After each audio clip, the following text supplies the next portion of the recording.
Welcome to lecture number 5 of Automated Data Analysis using AI and Excel macros for sustainable research.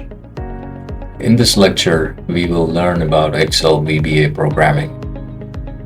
In the previous lecture, we looked at recording and using a macro for automating Excel tasks.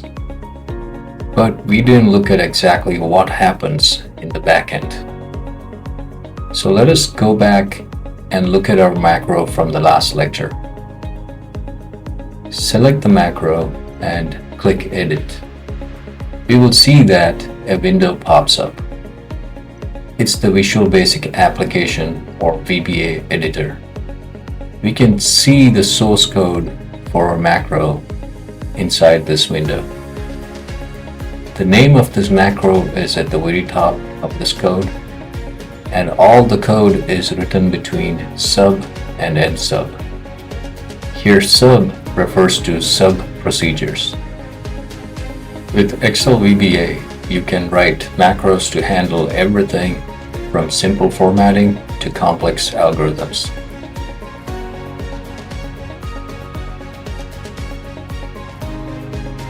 Now let us look at the basic structure of a VBA code. The macro is written inside a sub-procedure or a function procedure. Sub-procedures, or commonly known as sub, are the most common, and they execute a series of actions like formatting cells, clearing data, calculating a mathematical equation, etc. However, they do not return a value.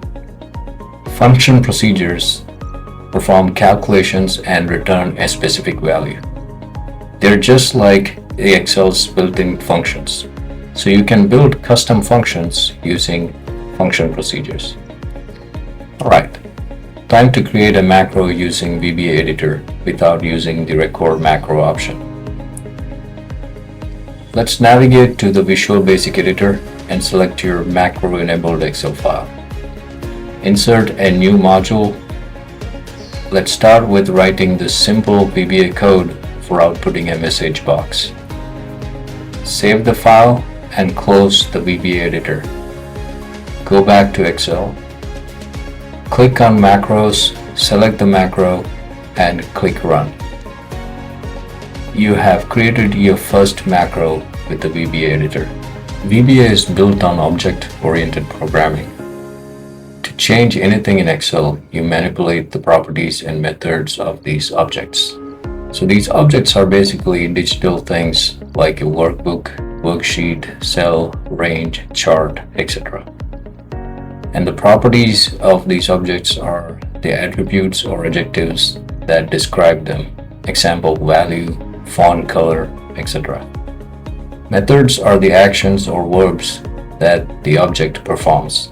Example, clear, copy, select, print, etc.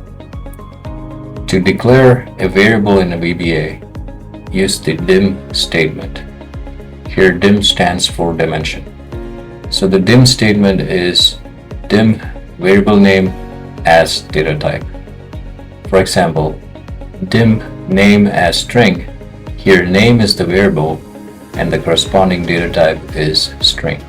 The common data types for declaring variables are integer or long for whole numbers, use long for really large whole numbers, single or double for decimal numbers, double will give you better precision, string for text values, boolean for true or false values, and variant is a catch-all type that can hold any data type.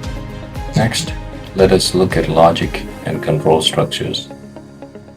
These control structures control the flow of your code. Conditionals like if, then, else, and select case allow the code to make decisions based on changing data. Loops like for next and do while loops automate repetitive tasks across hundreds of cells or workbooks without writing the same line of code over a number of times. Now let's look at two examples. This if-then example uses a series of if-then statements to determine the data type of the input entered by the user.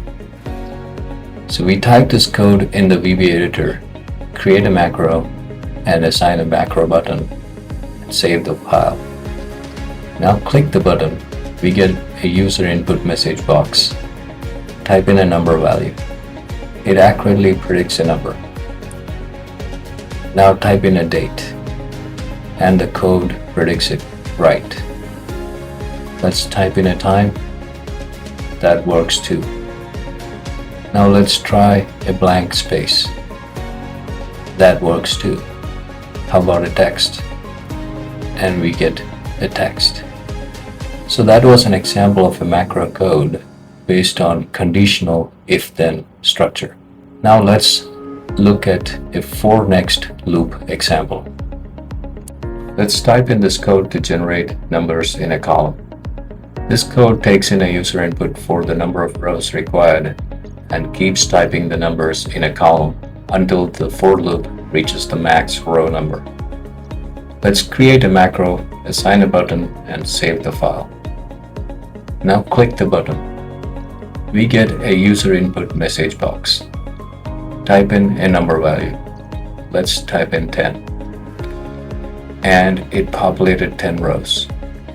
Try 15 and it populates 15 rows.